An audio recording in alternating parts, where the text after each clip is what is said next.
Live here at Citizen Television, back to the Shakahola story. And it was a rare scene at the Malindi Sub-County. Okay, I'll read this from this paper. It was a rare scene at the Malindi Sub-County Hospital after mother and son reunited after they were rescued from the jaws of death deep inside the Shakahola forest. 40-year-old Catherine Wanjiru was rescued 20 kilometers away from where she had been living in Shakahola for more than 3 years while fasting and praying following the teachings of controversial Pastor Paul Mackenzie. Her 14-year-old son was rescued on Monday by detectives who have been recovering bodies in shallow graves as well as rescuing believers of Mackenzie who are still alive. The story was produced by very own Benkiri.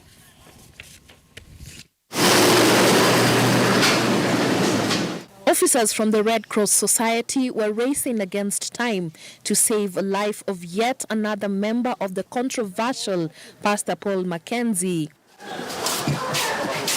40-year-old Catherine Wanjiru was discovered deep inside Shakahola forest, approximately 20 kilometers away from where she has been living for more than 3 years after she fled home.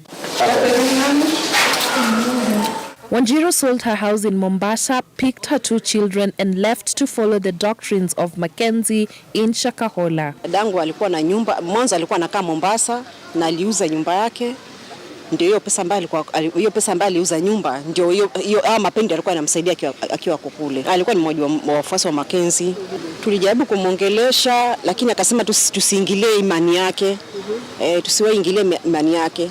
Sasa si alipotuambia tusiingilie imani yake, tukaangalia si mtoto ni mtu mzima. Ikabidi sasa hatuna la kufanya. And on Wednesday, Malindi Sub-County Hospital was the unlikely venue for their reunion after more than 3 years since Catherine left home.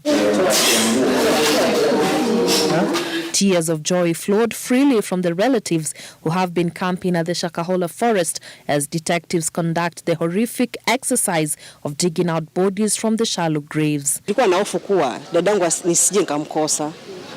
Catherine's 14-year-old son is also recuperating here. He was rescued Monday by officers who have been on a search and rescue mission. Catherine, however, escaped and fled before she was discovered by herders on Wednesday, who informed the Red Cross team. Kuna mtoto wake pia alikuwa ako naye kule, pia mtoto wake naye pia alipatikana, nashukuru.